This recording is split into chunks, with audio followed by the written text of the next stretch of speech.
18वीं लोकसभा की परीक्षा 7 चरणों में पूरी हो चुकी है। इस परीक्षा में 744 पार्टियों और सैकड़ों निर्दलीय उम्मीदवारों ने हिस्सा लिया। जनता ने सबको नंबर भी दिए, मगर 4 जून को संसद का पास उन्हीं को मिलेगा जिन्हें जनता ने वोट और सपोर्ट किया। वो जनता की परीक्षा पास कर चुके होंगे। उनके स्वागत में संसद का नया भवन उनकी प्रतीक्षा कर रहा है। इन तैयारियों में क्या खास है, मैं आपको बताता हूं। दरअसल 4 जून को 2 बजे से पंजीकरण की प्रक्रिया शुरू कर दी जाएगी, जो 14 जून तक चलेगी।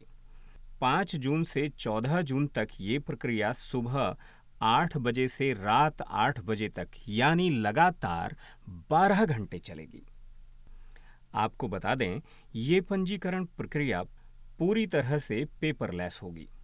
होगा ये कि अब नवनिर्वाचित सदस्यों को संसद की अलग अलग ब्रांचों में जाकर दस्तखत करने की जरूरत नहीं होगी और इससे आपका पूरा समय बचेगा।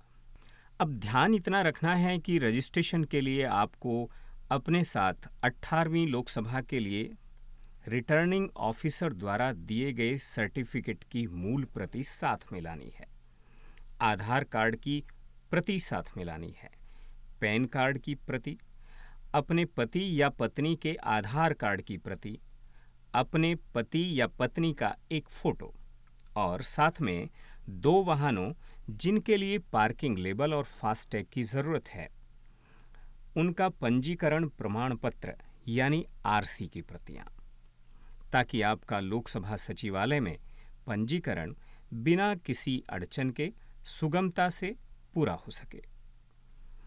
इस सॉफ्टवेयर एप्लीकेशन में न केवल माननीय सांसदों के बायो प्रोफाइल डेटा की प्रविष्टि की जाएगी, बल्कि इसमें प्रविष्टि की गई फेशियल और बायोमेट्रिक जानकारी के आधार पर पहचान पत्र जारी करने के साथ ही लोकसभा सदस्यों और उनकी पत्नी या पति को सीजीएचएस कार्ड जारी किए जाने की व्यवस्था भी की गई है।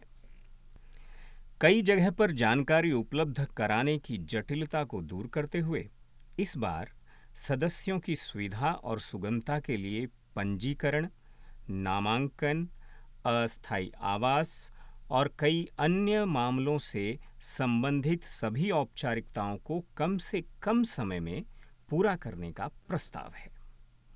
एक और नई बात, इससे पहले नवनिर्वाचित सदस्यों का पंजीकरण संसद के पुराने भवन, जिसका नया नाम अब संविधान सदन हो चुका है, उसमें होता था। लेकिन इस बार सचिवालय ने संसदीय सौध में ये व्यवस्था आयोजित की है। संसदीय सौध यानी पार्लियामेंट एनेक्सी में बैंक्वेट हॉल और प्राइवेट डाइनिंग रूम, वहां पर एंड टू एंड पंजीकरण की प्रक्रिया की व्यवस्था की गई है। हर काउंटर पर डबल साइडेड स्क्रीन वाला डेस्कटॉप, प्रिंटर कम स्कैनर, बायोमेट्रिक और हस्ताक्षर प्राप्त करने के लिए एक टैब लगा हुआ होगा। फोटो खींचने और फेशियल रिकॉग्निशन के लिए अलग अलग काउंटर मिलेंगे। इसके अलावा नवनिर्वाचित सदस्यों के लिए एसबीआई बैंक में खाता खोलने, स्थायी पहचान पत्र और केंद्र सरकार स्वास्थ्य योजना कार्ड जारी करने की व्यवस्था भी साथ साथ की गई है। आपका स्वागत करते हुए सचिवालय हर सदस्य को भारत के संविधान, नियम, निर्देश और कुछ अन्य जो आपके उपयोग में आने वाली सामग्री है, उसे आपको उपलब्ध कराएगा। इसके अलावा कुछ अन्य प्रकाशन सदस्यों को सॉफ्ट वर्जन में भी उपलब्ध कराए जाएंगे। पंजीकरण काउंटर पर तैनाती के लिए कुल 70 अधिकारियों और कर्मचारियों को प्रशिक्षित किया गया है, जो 2 शिफ्टों में काम करेंगे। संसद भवन के शिलान्यास समारोह, संसद भवन के उद्घाटन, मल्टीमीडिया उपकरणों से संबंधित वीडियो, ईपीएचए के बैंक्वेट हॉल और समिति कक्ष संख्या 1 और 2 में चलाने के लिए तैयार रखे गए हैं। परिणामों की घोषणा के दिन चुनाव आयोग की वेबसाइट पर नजर रखने और सफल उम्मीदवारों के संपर्क विवरण तुरंत दर्ज करने के लिए बाकायदा एक टीम गठित की गई है। सॉफ्टवेयर एप्लीकेशन का उपयोग करने वाली टीम ये जांच सकेगी कि सफल उम्मीदवार नया सांसद है या फिर पुनः निर्वाचित सांसद है। यह जानकारी सदस्यों के दिल्ली आगमन के कार्यक्रम की प्रविष्टि करने के लिए सॉफ्टवेयर एप्लीकेशन के माध्यम से संपर्क अधिकारियों के साथ साझा की जाएगी। ये जानकारी प्राप्त करने के लिए बाकायदा एक डैशबोर्ड उपलब्ध होगा। नवनिर्वाचित सदस्यों की सुविधा के लिए और शीघ्र जानकारी प्राप्त करने के लिए संबंधित क्षेत्र भाषा जानने वाले संपर्क अधिकारियों को तैनात करने का प्रयास भी किया गया है। संपर्क अधिकारियों को सदस्यों, विशेष रूप से नवनिर्वाचित सदस्यों से शीघ्र संपर्क करने के लिए कहा गया है ताकि वे उन्हें आवश्यक दस्तावेज लाने के बारे में जानकारी दे सकें। सदस्यों से यह भी अनुरोध किया जाएगा कि वे कुछ जानकारी या तो कंप्यूटर सेंटर lss@sansad.nic.in पर ईमेल के माध्यम से या हार्ड कॉपी में लोकसभा को भेजें। जिन नवनिर्वाचित सदस्यों के पास नई दिल्ली में पहले से ही सरकारी आवास हैं, उन्हें वेस्टर्न कोर्ट, एनेक्सी हॉस्टल या राज्य संघ राज्य क्षेत्र के भवनों, अतिथि गृहों में तब तक अस्थायी आवास प्रदान किए जाएंगे जब तक कि उन्हें लोकसभा की हाउस कमेटी द्वारा नियमित आवास प्रदान नहीं किया जाता।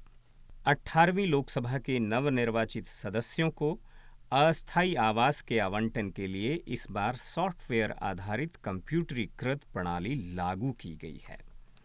नवनिर्वाचित सदस्यों को अस्थायी आवास आवंटित करने, इसमें बदलाव करने के लिए संसद भवन परिसर में आवास डेस्क स्थापित की गई है और इस आवास डेस्क की सेवाएं 24 घंटे उपलब्ध रहेंगी।